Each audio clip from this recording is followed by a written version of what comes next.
Lo vi a las 3:47 de la madrugada, y todavía hoy, cuando cierro los ojos, vuelvo a esa habitación. La pantalla del monitor marcaba algo que ningún equipo médico debería marcar 2 horas después de que un corazón se detiene. Me quedé parado en el umbral, con la tablet en la mano, sin poder dar un paso más. Porque lo que registraban mis sensores en la habitación de aquel muchacho de 15 años no estaba previsto en ningún manual técnico que yo hubiera leído en mi vida. Y yo había leído muchos. Lo que no sabía aquella madrugada de octubre de 2006 era que tardaría 14 años en entender lo que vi. 14 años hasta encontrarme de rodillas en un suelo de mármol, en un lugar exacto que un muchacho moribundo me había descrito, sin que yo supiera entonces que me lo estaba describiendo. Mi nombre es Esteban Reyes. Fui técnico de mantenimiento de equipos biomédicos durante 29 años. Calibré, reparé y certifiqué más de 6,000 aparatos de monitorización hospitalaria en clínicas de 3 países. Mi trabajo era simple y frío. Las máquinas no mienten, y cuando mienten, yo encuentro por qué. Esa era mi fe entera. No creía en Dios, no creía en milagros, no creía en nada que no pudiera medir con un instrumento calibrado esa misma mañana. Y sin embargo, hay 3 cosas que aún no he podido explicar. La primera, ¿por qué los sensores de temperatura de aquella habitación registraron lo que registraron durante más de 6 horas después de la muerte? ¿Y por qué cuando cambié los equipos, el segundo set confirmó exactamente lo mismo? La segunda, lo que aquel muchacho, Carlo, me dijo con los ojos abiertos antes de morir. Una frase de 14 palabras que guardé en una grabadora y que no entendí hasta que fue demasiado tarde. Y la tercera, lo que encontré dentro de un sobre que su madre me entregó esa noche, con la instrucción de no abrirlo hasta que lo supiera. No supe qué significaba saberlo hasta el año 2020. 14 años callé. Tenía miedo de que me tomaran por loco, de perder mi trabajo, de perder la cabeza yo mismo. Hoy lo cuento todo, cada dato, cada medición, cada palabra, porque ya no me importa lo que piensen de mí. Me importa que lo sepan. Yo no vine de una familia religiosa. Mi padre era mecánico de buses en la ciudad y desde niño me enseñó que todo lo que se rompe se puede arreglar si entiendes cómo está hecho. Esa idea me llevó a estudiar ingeniería biomédica. Me gradué a los 24 y empecé a trabajar para una empresa que daba servicio técnico a hospitales del norte de Italia, porque hablaba italiano por parte de mi madre. La fe, para mí, era una costumbre de gente que no había abierto nunca una máquina por dentro. Vivía solo, en un apartamento donde tenía más herramientas que platos. En octubre de 2006 me asignaron al Hospital San Gerardo de Monza. Había una falla recurrente en los monitores de la unidad de oncología pediátrica, lecturas erráticas de temperatura corporal, picos que el personal de enfermería reportaba como imposibles. El jefe de biomédica me llamó un miércoles por la tarde. Me dijo que llevaba 3 semanas con quejas y que necesitaba a alguien que cerrara el caso de una vez. Llegué a Monza la noche del 11 de octubre. Frío seco, niebla baja sobre el aparcamiento. Entré por la puerta de servicio con mi maletín de calibración.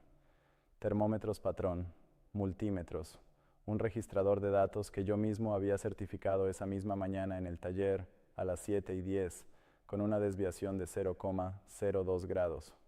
Lo recuerdo porque anoté la hora en mi cuaderno. Siempre anotaba la hora.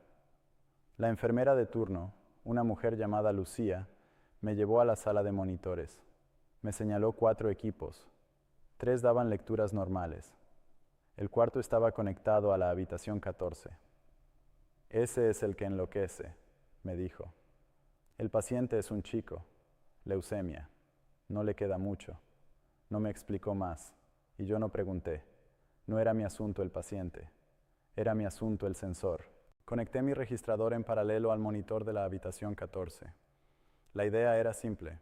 Si mi equipo calibrado daba una lectura distinta a la del monitor del hospital, el problema estaba en el equipo del hospital, y lo cambiaba.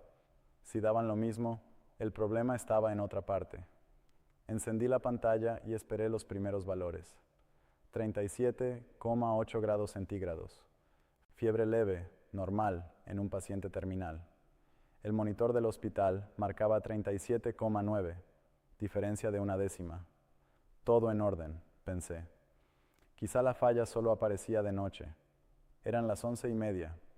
Decidí quedarme a hacer un registro continuo de 6 horas para capturar el evento errático.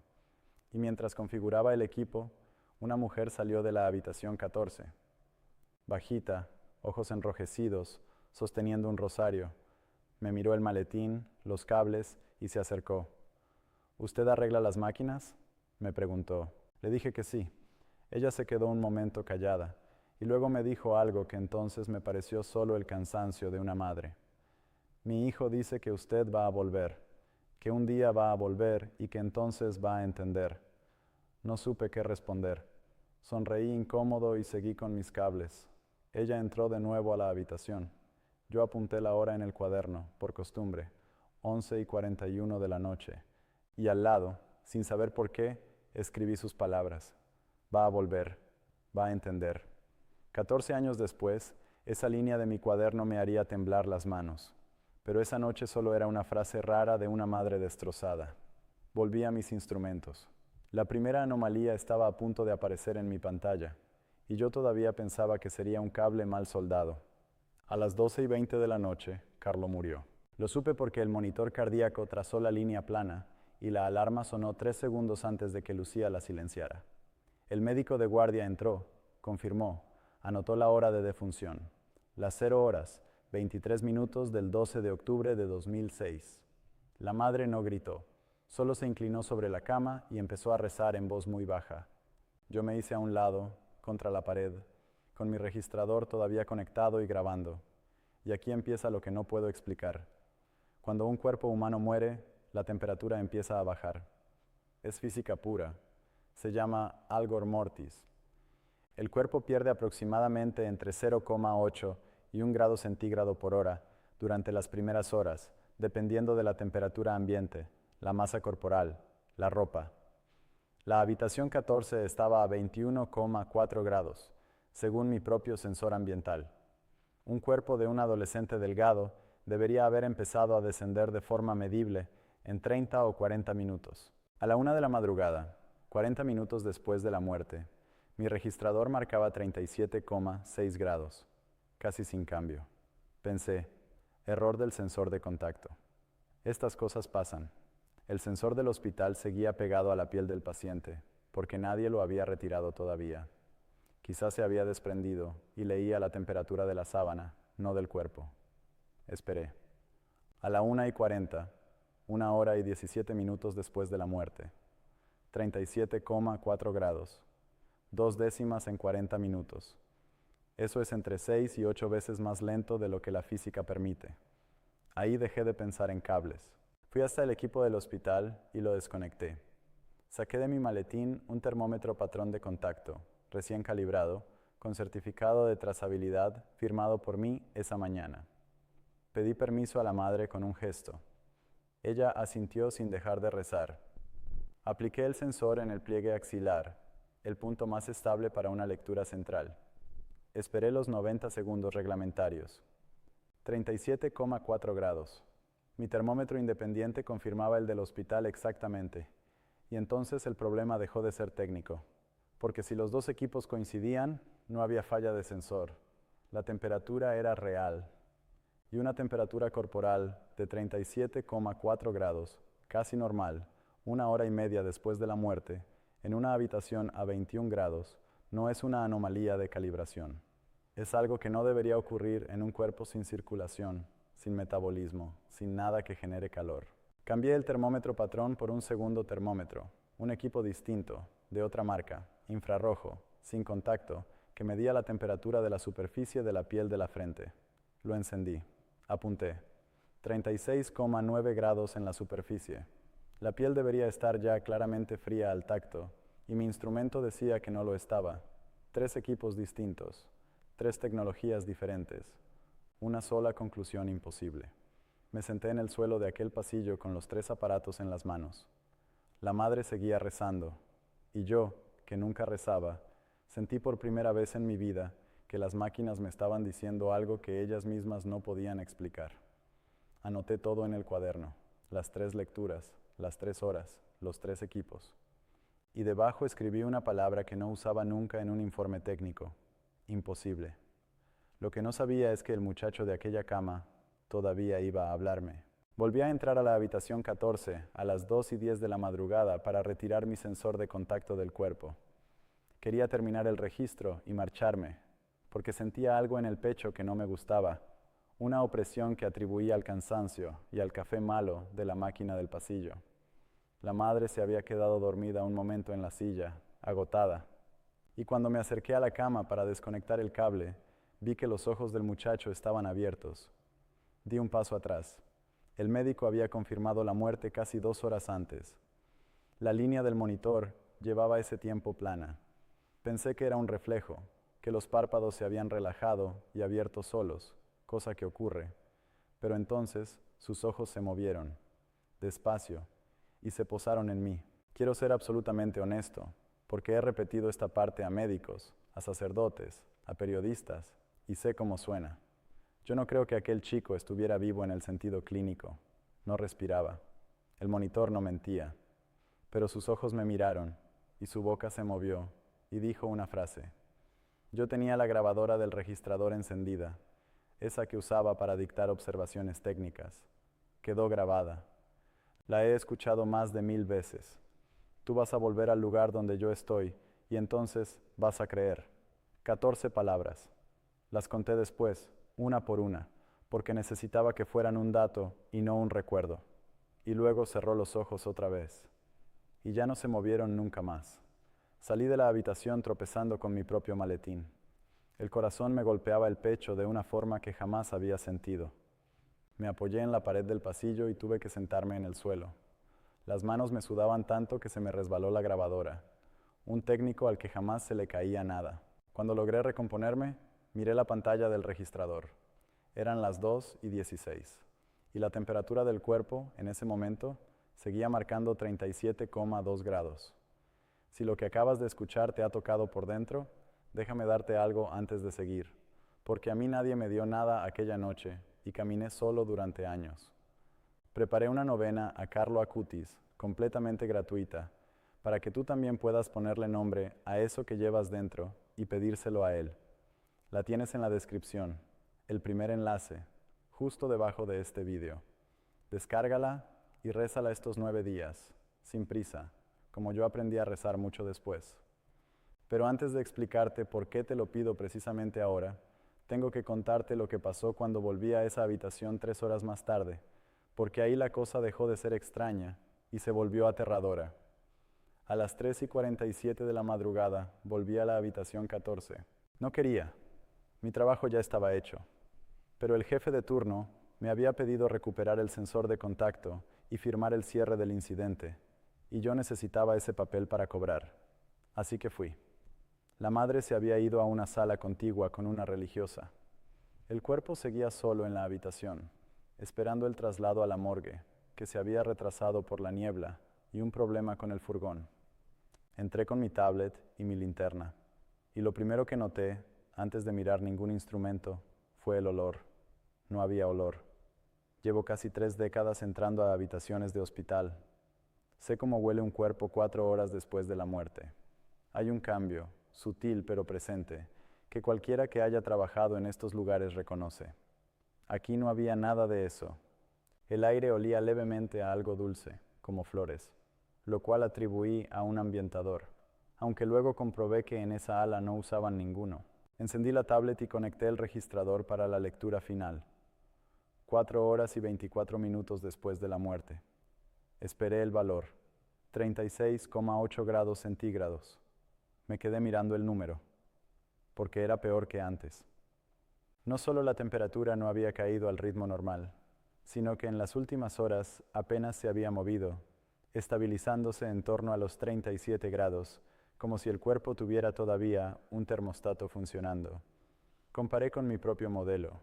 Tengo guardadas, de años de trabajo, tablas de descenso, post-mortem, que usábamos para verificar el correcto funcionamiento de los sensores de cuidados paliativos. Según esas tablas, a 4 horas y media, en una habitación a 21 grados, ese cuerpo debería estar entre 32 y 33 grados. Mi instrumento marcaba casi 4 grados por encima. Pensé que mi registrador se había dañado, Lo apagué, lo reinicié, ejecuté el autodiagnóstico. Todo correcto, 0 errores. Saqué otra vez el termómetro infrarrojo, el de otra marca. 36,6 en la superficie de la frente. Saqué el termómetro patrón de contacto. 36,7 en la axila. Y entonces hice algo que no debía. Toqué la mano del muchacho con mis propios dedos, sin guante, contra todos los protocolos. Estaba tibia, como la mano de alguien dormido. Retiré la mano de golpe y me golpeé la espalda contra el carro de instrumentos. La linterna rodó por el suelo. Y en ese momento, a las 3:52 de la madrugada, según anoté después, escuché pasos en el pasillo y entró un hombre que no había visto antes. Bata blanca, pelo gris, una identificación que decía que era el médico forense de guardia, llamado a evaluar el cuerpo antes del traslado. Se llamaba Dr. Bellini. Le conté lo que estaba midiendo. Le mostré los 3 equipos. Él, que llevaba más años que yo entre muertos, frunció el ceño y sacó su propio termómetro clínico, uno que llevaba en el bolsillo de la bata. Lo aplicó, lo miró, lo aplicó otra vez. Esto no es posible, dijo en voz baja, casi para sí mismo. Su termómetro, el cuarto instrumento distinto de la noche, marcaba 36,5 grados. Y ahí, por primera vez, dejé de estar solo en mi locura. Había otro hombre, un profesional con 40 años de oficio con la muerte, mirando el mismo número imposible que yo. El doctor Bellini se quedó largo rato en silencio. Luego me preguntó si había anotado todas las horas y las lecturas. Le dije que sí, que tenía el registro continuo desde las 11:30 de la noche. Me pidió una copia, y luego me dijo algo que me heló más que cualquier termómetro. En 38 años he visto esto una sola vez. Otro caso, otro hospital. Y a aquella persona, después, la iglesia empezó a investigarla. No entendí qué quería decir. ¿La iglesia? ¿Qué tenía que ver la iglesia con un fallo térmico post-mortem? El doctor Bellini no me dio detalles esa noche. Solo me dejó su tarjeta y me dijo que, si alguna vez quería entender lo que había visto, lo llamara. Guardé la tarjeta en el cuaderno, entre la página donde decía imposible y la página donde había anotado las palabras de la madre. Eran casi las 4:30 cuando terminé de recoger mis equipos. Estaba por irme cuando la puerta se abrió y entró la madre. Antonia, supe después que se llamaba. Tenía los ojos secos ahora, una calma extraña. Traía algo en la mano. Mi hijo me pidió que le diera esto, me dijo, y me tendió un sobre. Era un sobre blanco, normal, cerrado, con un peso ligero dentro, como si guardara una hoja de papel doblada y algo pequeño y duro. En el frente, escrito a mano con letra de adolescente, decía una sola palabra: después. Le pregunté después de qué. Ella me miró con una serenidad que no tenía sentido en una madre que acababa de perder a su hijo.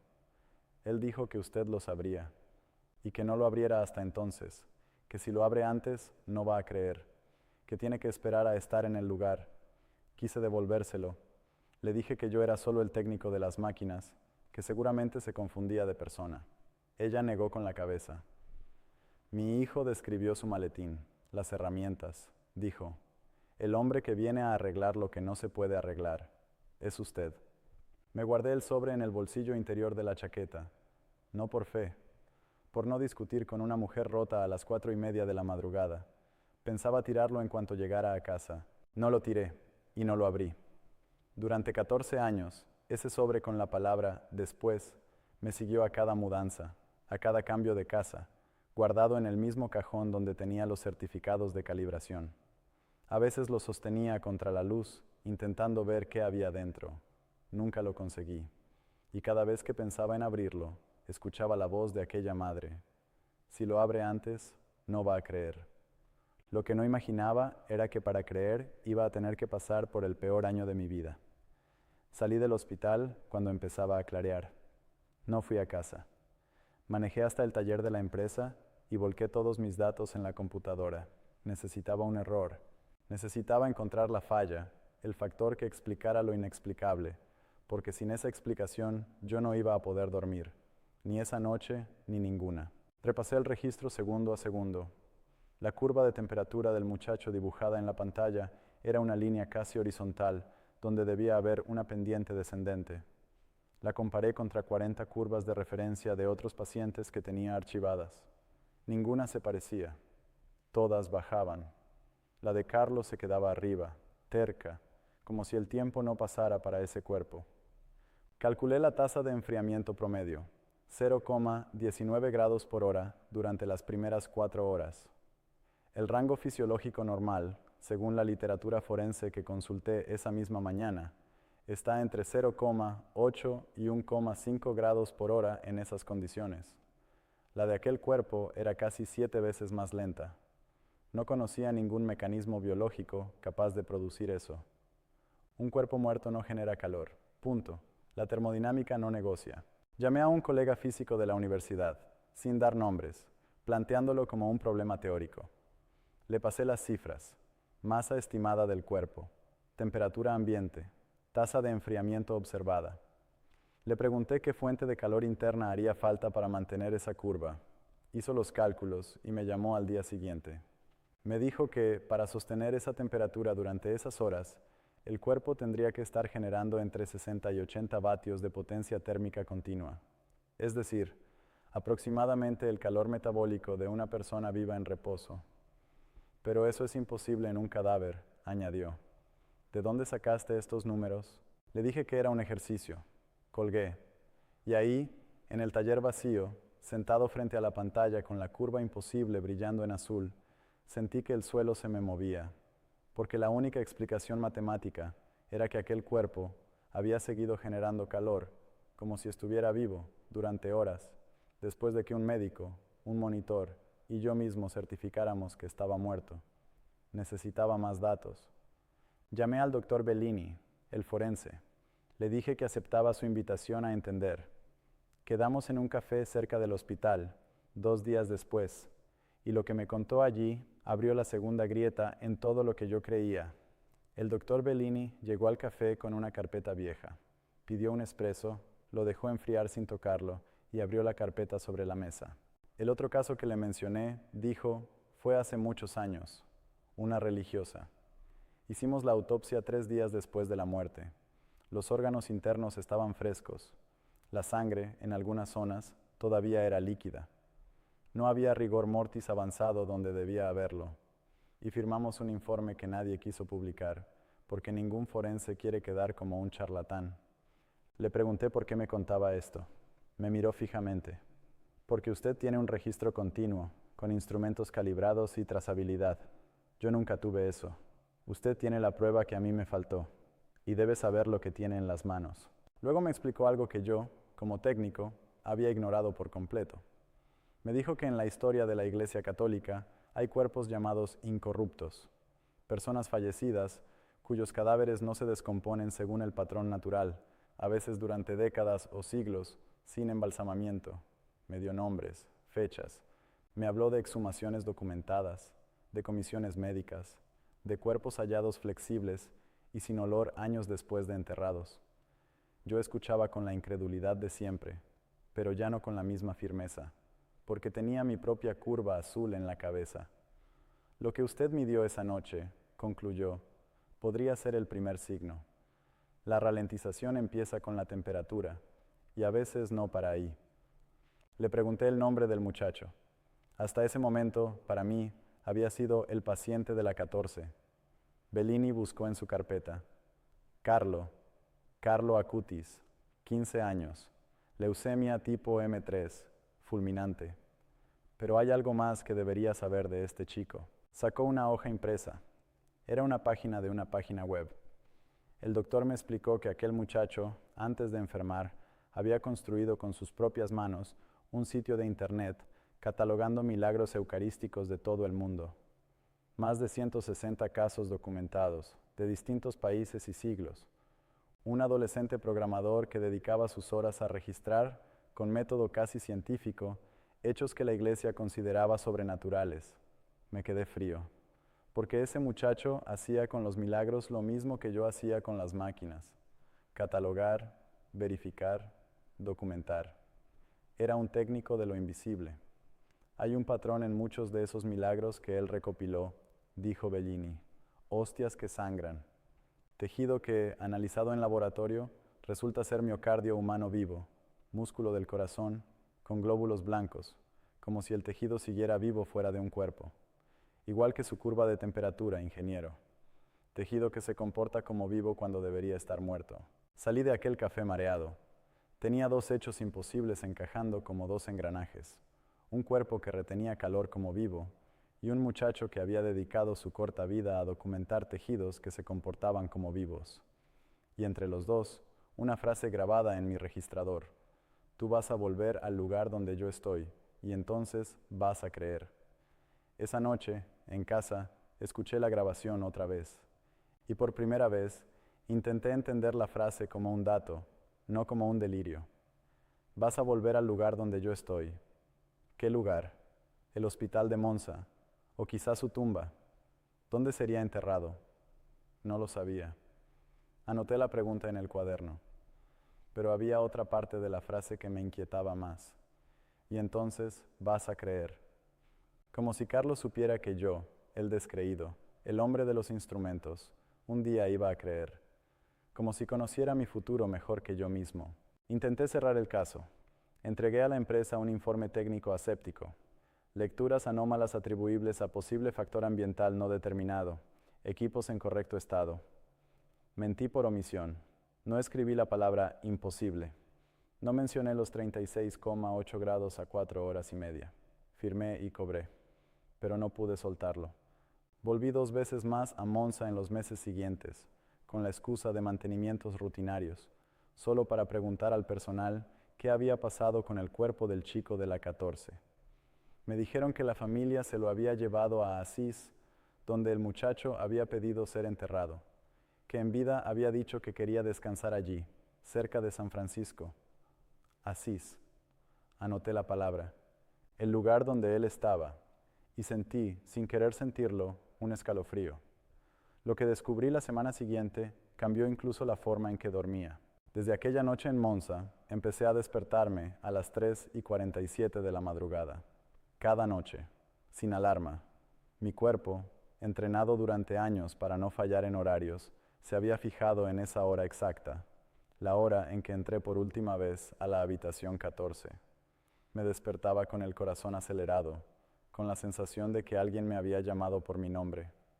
Lo medí, claro, porque medir era lo único que sabía hacer con el miedo. Apuntaba la hora cada vez, 3:47, 3:47, durante semanas. Fui al médico pensando en arritmia, en estrés. Me hicieron un holter de 24 horas.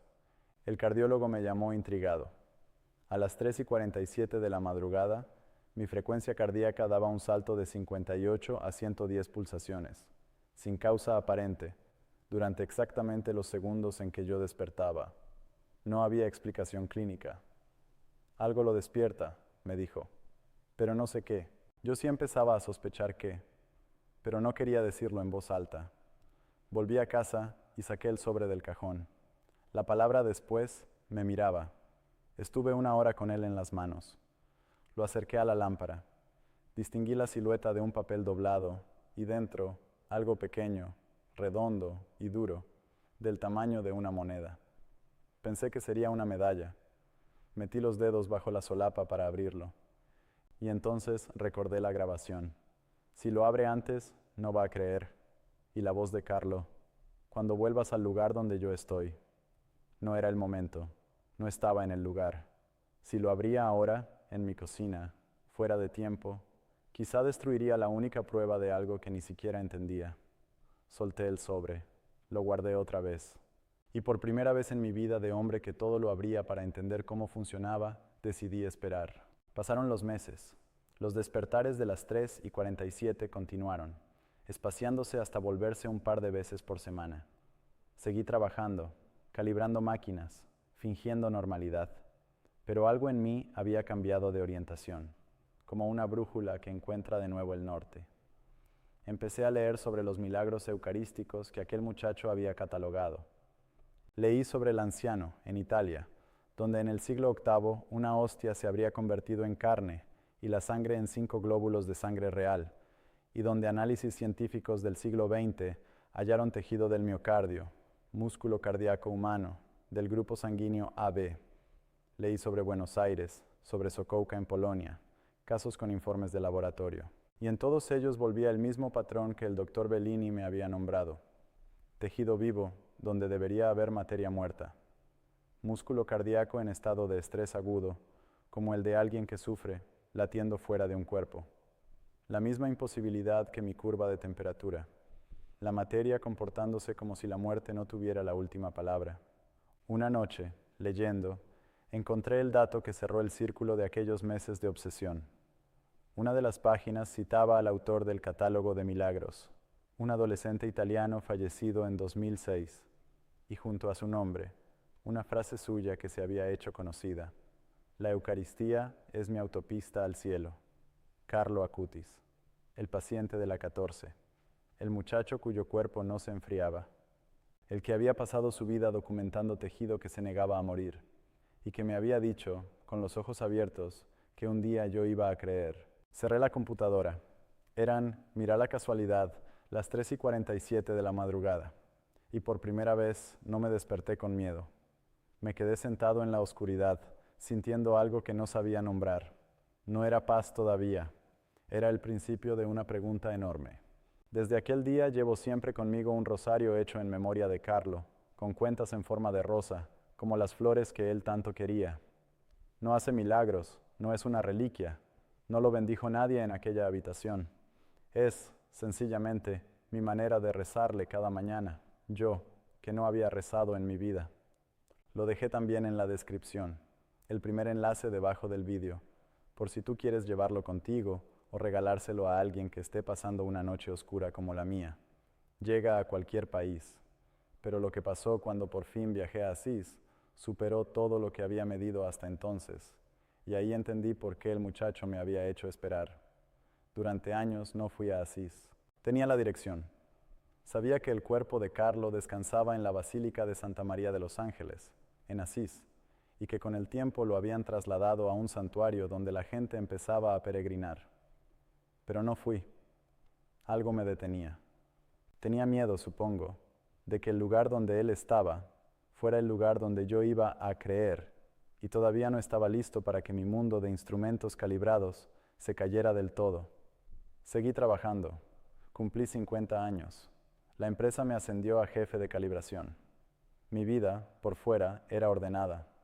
Por dentro, cada cierto tiempo, a las 3:47, seguía despertando con el corazón disparado y la frase de Carlos sonando: vas a volver al lugar donde yo estoy.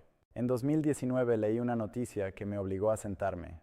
La iglesia había exhumado el cuerpo de Carlo Acutis 13 años después de su muerte, como parte del proceso de beatificación. Y según los informes oficiales, lo habían encontrado íntegro.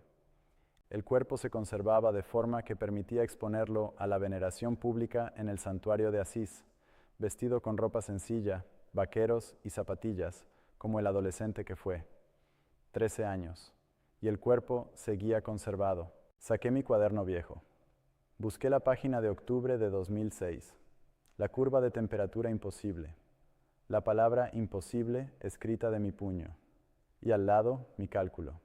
Un cuerpo que retenía calor como si generara 60 vatios. La ralentización había empezado con la temperatura, aquella noche, ante mis instrumentos. Y 13 años después, no había parado. Tejido que se comporta como vivo cuando debería estar muerto. Exactamente lo que el doctor Bellini me había anticipado en el café. A veces no para en la temperatura. En 2020 llegó la noticia que cambió todo. El 10 de octubre de 2020, el Papa Francisco beatificó a Carlo Acutis. La Iglesia había reconocido un milagro atribuido a su intercesión, la curación de un niño brasileño, Mateus, en Campo Grande, en el año 2013, de una malformación grave del páncreas, médicamente sin explicación. Vi la transmisión de la ceremonia por internet, y cuando mostraron la imagen del cuerpo de Carlo en su urna, en Asís, sentí algo físico en el pecho, la misma opresión de aquella madrugada de 2006. El muchacho de la 14, ahora llamado Beato, expuesto a la veneración del mundo entero, el que me había mirado con los ojos abiertos 2 horas después de morir. Esa noche tomé la decisión. Iría a Asís, iría al lugar donde él estaba. Compré el billete para 2 semanas después, y por primera vez en 14 años, saqué el sobre del cajón y lo metí en mi maleta, sin abrirlo, porque entendí, por fin, qué había querido decir aquella madre. El lugar. Tenía que estar en el lugar.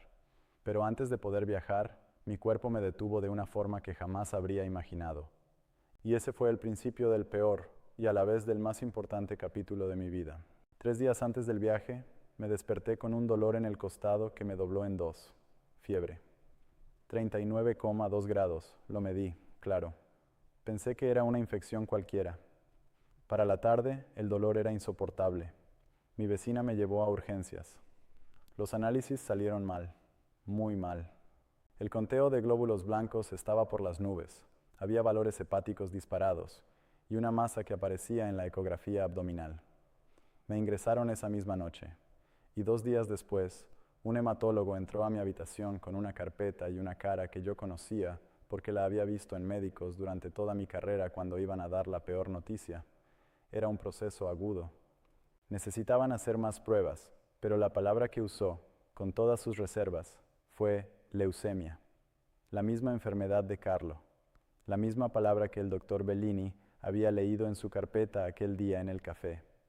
Leucemia tipo M3. Me trasladaron a un hospital de referencia, y cuando la camilla entró a la habitación que me habían asignado, miré el número en la puerta por puro reflejo de técnico. 14. Me reí. Una risa rara, de hombre al borde.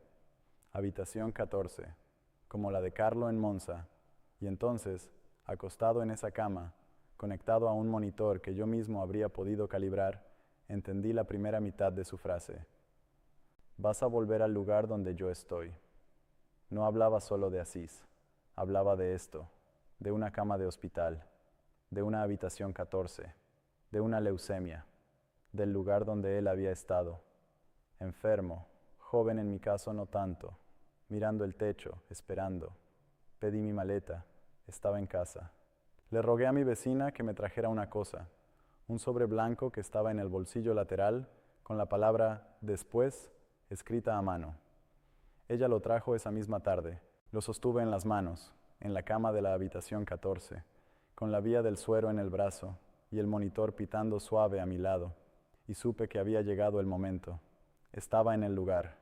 Por fin entendía, después de 14 años, después de no creer, después de volver al lugar donde él estuvo. Abrí el sobre. Dentro había 2 cosas. Una medalla pequeña, redonda, con la imagen de la Virgen, gastada de tanto ser tocada por unos dedos jóvenes, y un papel doblado en 4, con la misma letra de adolescente del frente del sobre. Desdoblé el papel con las manos temblando y leí lo que Carlo Acutis había escrito para mí en octubre de 2006, 14 años antes de aquel momento, cuando yo era un completo desconocido que entró a arreglar una máquina. Decía así: para el hombre que arregla lo que no se puede arreglar. Cuando leas esto, estarás en una cama como la mía, y tendrás miedo como yo lo tuve. No estás solo. Yo le pedí a Jesús por ti desde aquí. La fecha es octubre, como la mía. El lugar es la habitación 14, como la mía. Tu nombre es Esteban, aunque esa noche no me lo dijiste. No vas a morir de esto. Vas a sanar, y entonces vas a ir a Asís, y ahí vas a creer del todo. La Eucaristía es la autopista. Te espero en la meta. Carlo. Solté el papel sobre la sábana. Octubre, la fecha, la habitación 14, el lugar. Esteban, mi nombre, que jamás le había dicho, escrito de su puño 14 años antes, cuando yo era para él solo un técnico anónimo con un maletín. Fecha, lugar y nombre, las 3 cosas, escritas por un muchacho de 15 años que llevaba muerto 14. El monitor a mi lado registró el momento. Lo sé porque después pedí el registro, por costumbre de toda una vida. A las 3:47 de la tarde, mi frecuencia cardíaca saltó de 72 a 138 pulsaciones, y mi saturación, que estaba baja por la enfermedad, subió de pronto y se estabilizó. Lloré como no había llorado nunca.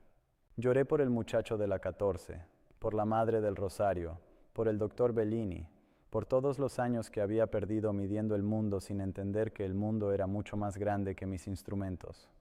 Y supe, con una certeza que no venía de ningún dato, que iba a sanar. No porque lo dijera el papel, sino porque por primera vez creí. Sé exactamente lo que estás sintiendo ahora mismo, porque yo lo sentí en aquella cama, con el papel de Carlos sobre la sábana y mi nombre escrito por la mano de un muchacho muerto. Si quieres tener a Carlos cerca cada día, sostener algo entre las manos cuando reces por alguien que amas, por una salud, por un hijo, por ti, ese rosario del que te hablé está en la descripción, el primer enlace, debajo del vídeo. Cuentas en forma de rosa, pensado para rezar despacio, para regalar a una madre, a una hija, o para acompañar tu propia noche oscura. Es una edición limitada y llega a todo el mundo. Y antes de despedirme, tengo que contarte qué pasó con mi enfermedad y dónde estoy hoy, porque eso es lo último que Carlo me dejó por confirmar. El tratamiento fue duro. 4 meses de quimioterapia, aislamiento, recaídas, noches en que pensé que el papel se había equivocado. Perdí 20 kilos, perdí el pelo. Hubo una semana en que los médicos hablaron con voz baja en el pasillo, esa voz que yo conocía también. Pero no morí. En la primavera de 2021, mis análisis empezaron a limpiarse. El conteo se normalizó. La masa desapareció. El hematólogo, un hombre serio que no creía en milagros, como yo antes, me mostró las imágenes y me dijo que la respuesta al tratamiento había sido atípicamente completa. Esas fueron sus palabras técnicas. Yo, que sé leer entre las palabras técnicas, entendí lo que no se animaba a decir. En remisión completa. Sano. Tal como decía el papel, no vas a morir de esto. Vas a sanar. Y entonces vas a ir a Asís. Apenas pude viajar, fui.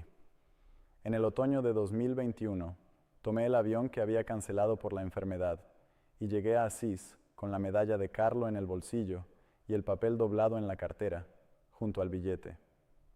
Subí caminando despacio, todavía débil, hasta el santuario donde reposa su cuerpo. Y entré. Allí estaba. En una urna de cristal, vestido con vaqueros, una sudadera y zapatillas, como cualquier muchacho de 15 años. El rostro sereno, el cuerpo, exhumado 2 años antes, conservado de un modo que la naturaleza no explica. El paciente de la 14. El que me miró con los ojos abiertos. El que retuvo el calor de la vida durante horas ante mis 4 instrumentos calibrados. El que escribió mi nombre 14 años antes de conocerlo. Caí de rodillas sobre el mármol. No fue una decisión. Las piernas, simplemente, no me sostuvieron. Y por primera vez en mi vida, recé de verdad. No con fórmulas, porque no me las sabía. Recé con todo lo que había medido y todo lo que no había podido medir. Recé llorando, en el lugar donde él estaba, creyendo del todo, exactamente como me lo había anunciado. Tú vas a volver al lugar donde yo estoy, y entonces vas a creer. 14 palabras, 14 años, y ahí estaba, cumplido todo, hasta la última coma. Saqué el reloj para anotar la hora, por la fuerza de la costumbre de toda una vida. Eran las 3:47 de la tarde. Desde entonces mi vida es otra. Llevé mi cuaderno, mi registro continuo de temperatura, la grabación con la frase de Carlo y el papel con mi nombre a quienes investigan estas cosas. Testifiqué, con mis datos técnicos en la mano, ante personas que estudian los procesos de la Iglesia. No diré que mi caso probó nada por sí solo, porque no me corresponde a mí decirlo, pero entregué cada número, cada hora, cada lectura de cada instrumento, con la misma honestidad con que durante 29 años certifiqué máquinas. El 7 de septiembre de 2025, el Papa León XIV canonizó a Carlo Acutis durante el jubileo. San Carlo Acutis, el primer santo de su generación, el muchacho de las zapatillas y la computadora, el que catalogó los milagros eucarísticos, como yo catalogaba calibraciones. Estuve allí, en Roma, entre cientos de miles de personas, muchas de ellas jóvenes, y cuando proclamaron su santidad, busqué en mi bolsillo la medalla gastada que su madre me había entregado dentro de aquel sobre, y la apreté hasta que me dolió la mano. Hoy doy charlas en hospitales, en parroquias, en universidades. Le cuento a médicos, a ingenieros, a escépticos como el que yo fui, lo que registraron mis instrumentos aquella madrugada en Monza. No les pido que crean por mi testimonio. Les muestro los datos y les pido lo único que yo no hice durante demasiado tiempo. Que no le tengan miedo a la pregunta. Que un cuerpo que retiene el calor de la vida 4 horas después de la muerte, medido por 4 instrumentos distintos, es una pregunta. Y que las preguntas honestas, tarde o temprano, te llevan a un lugar. A mí me llevaron a una urna de cristal en Asís, de rodillas sobre el mármol. Hace unos meses volví al Hospital San Gerardo de Monza. Pedí ver la habitación 14. Está ocupada ahora por otros pacientes, otras máquinas, otros monitores que quizá algún técnico calibra esta misma noche.